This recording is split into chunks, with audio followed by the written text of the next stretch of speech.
नमस्कार दोस्तों, आज मैं जिस भूत के बारे में बात करने जा रहा हूँ उसके बारे में शायद ही आपने कभी सुना होगा। इसे कुछ जगहों पर कुछ लोग युवा बहुत इस नाम से जानते हैं। तो चलिए अब आप लोग आगे की पूरी कहानी सुनिए और कहानी सुनकर मुझे बताइए कि इस बहुत को आपके यहाँ किस नाम से जाना जाता है। मेरा नाम भानुशाली है और मैं एक ट्रक ड्राइवर हो। साल 90 पाए और के 7 के बीच में मैं प्राइवेट एजेंसी का तक चलाया करता था। मेरे साथ गाड़ी में एक हेल्पर भी था। मुझे अब उसका नाम के एक से या नहीं, क्योंकि इस घटना को काफी साल बीत चुके हैं। ऐसी ही एक रोज हम ट्रक में फल और सब्जियां लादकर कोल्हापुर से मुंबई की तरफ जा रहे थे। तब हम सातारा से होकर जाते थे। रात का वक्त था और मेरे साथ जो हेल्पर था उसका सातारा में किसी गांव में कुछ जरूरी काम था। तो हम सातारा से आगे जाने के बजाय अंदर एक गांव में चले गए। वहीं उसके रिश्तेदार के यहाँ हमने खाना खाया और मुंबई मार्केट जाने के लिए निकल पड़े। हम उस रात गांव से होते हुए गुजर रहे थे। बारिश का मौसम था, हल्की हल्की बारिश हो रही थी। रात काफी हो चुके थे और मेरे लिए वो रास्ता अनजान था। मेरे साथ जो हेल्पर था उसे वहाँ के रास्तों का ठीक से पता था, तो मैं उसके बताए हुए रास्ते से आगे आगे जा रहा था। काफी देर बाद हम एक ऐसे रास्ते पर थे जहाँ का रास्ता बहुत ही खराब था और वो रास्ता और पहाड़ों से होते हुए गुजर रहा था। किसी घाट जैसा। वहाँ से गुजरते हुए हमें आगे रास्ते पर एक आदमी चलता हुआ दिखाई दिया, जो कि अपने हाथ में कुछ थैला पकड़े हुए आगे आगे चल रहा था। वह आदमी चलते हुए उसी घाट उतर रहा था। सर पर पगड़ी और सफेद कुर्ता पहना हुआ था। दिखने में वह आदमी वहीं कहीं आसपास का रहने वाला लग रहा था।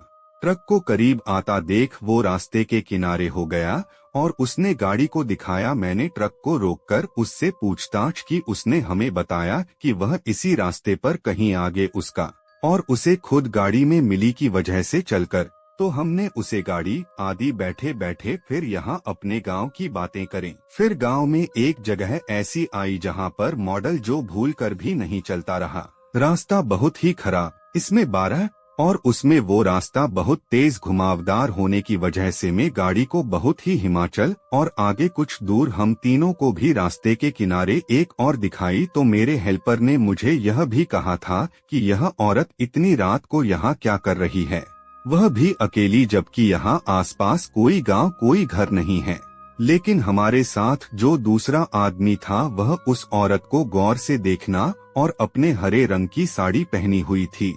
उसके हाथ में हरे रंग की चूड़ियां भी थी, लेकिन उसका चेहरा हमें नजर नहीं आ रहा था। बारिश के कारण वो शायद अपना चेहरा नीचे झुकाकर खड़ी थी। और थोड़ा आगे जाने पर उस औरत ने भी मतलब गाड़ी रोकने के लिए अपना हाथ दिखाया। हम थोड़ा और आगे बढ़े और तभी हमारे साथ जो आदमी था उसने दबी आवाज में मुझसे कहा, यहाँ कहानी बिल्कुल मत रोकना, उसे गाड़ी में बिठाना। मैंने उसकी तरफ देखा तो वो थोड़ा घबराया हुआ लग रहा था और वो अपना सर झुकाकर नजरें चुराकर उस औरत की तरफ देख रहा था। हमें लगा कि शायद वह आदमी उस औरत को जानता है या फिर उन दोनों के बीच कुछ हुआ होगा।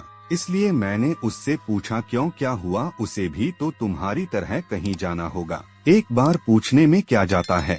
उसने फिर उसी दबी आवाज में थोड़ा चिल्लाकर कहा, मेरी बात मानो, गाड़ी मत रोकना, आप आगे चलो, मैं आपको सब कुछ बताता हूँ।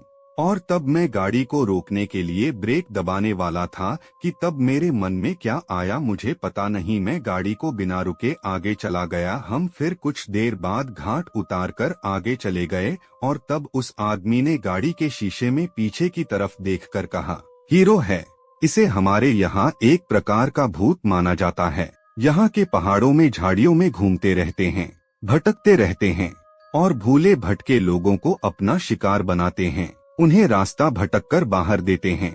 यहाँ के लोग यह भी मानते हैं कि जिन गाड़ियों में बैठते हैं उस गाड़ी का एक्सीडेंट हो जाता है और अगर कोई औरत होती तो वह पीछे से आवाज जरूर देती। ये किसी भी आकार में किसी भी रूप में दिखाई देते हैं, लेकिन इनका रंग हमेशा हरा होता है और इससे गांव वाले इनको पहचानते हैं। उसकी बात सुनकर मेरे साथ जो हेल्पर था वह उसका मजाक उड़ाने लगा। मेरा पूरा ध्यान गाड़ी में था। जब गाड़ी चलाने में था इसलिए मैंने उनकी बातों पर ज्यादा ध्यान नहीं दिया और फिर आगे कहीं रास्ते पर मैंने उस भले इंसान को छोड़ दिया। भूत का यह जो प्रकार था वह मैंने पहली बार सुना था। उस दिन के बाद मेरा उस रास्ते से कभी फिर आना जाना नहीं हुआ। करीबन 7 या 8 महीने बाद मुझे किसी काम से अंदर फिर से गांव जाना पड़ा और मैं उस रात भी फिर उसी रास्ते से निकल पड़ा। रास्ता मुझे थोड़ा बहुत याद था लेकिन मेरे मन में थोड़ा भी डर नहीं था और उस रात मेरा हेल्पर भी मेरे साथ नहीं था।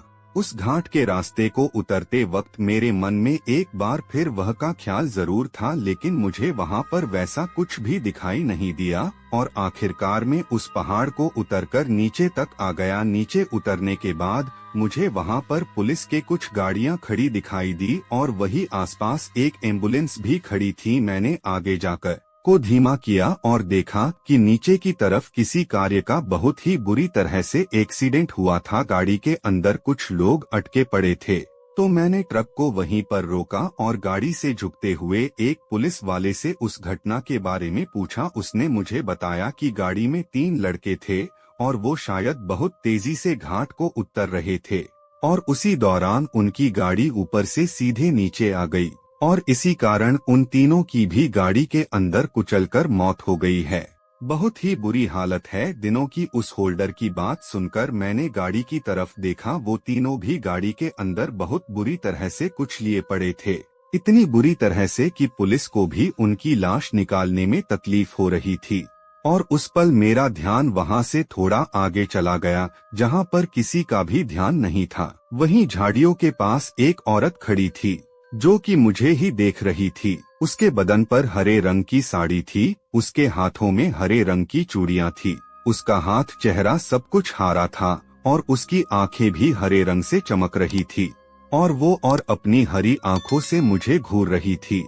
उसे देख मैं एकदम से सहम गया और सीधा बैठ गया। उस पुलिस वाले ने मुझसे पूछा आपको जाना है, लेकिन मुझे तब अचानक अंदर से बहुत डर लगने लगा था क्योंकि वह औरत बहुत ही भयानक थी। और फिर मैंने उस पुलिस वाले से कहा अच्छा मैं चलता हूँ, और इतना कहकर मैं वहाँ से आगे निकल गया। पता नहीं क्यों ऊपर उस औरत को देखकर मुझे बहुत ही अजीब सा महसूस होने लगा था। लगा जैसे वो मेरी तरफ आने वाली है, मेरी गाड़ी में बैठने वाली है। पता नहीं मैंने जो देखा वो संस्था या झूठ था, लेकिन उसे देखकर मुझे उस मुसाफिर की बात याद आ गई थी। यहाँ पहाड़ों में झाड़ियों में युवा नाम का एक भूत रहता है और जो यहाँ के भटके हुए लोगों को अपना शिकार बनाता है और मतलब यहाँ से जो भी गाड़ी गुजरती है वो उन गाड़ियों में बैठ जाते हैं और जिन गाड़ियों में बैठते हैं उन गाड़ियों का एक्सीडेंट हो जाता है, वह बहुत उन्हें मार देता है। तो दोस्तों आपको ये कहानी कैसी लगी मुझे कमेंट करके जरूर बताएं।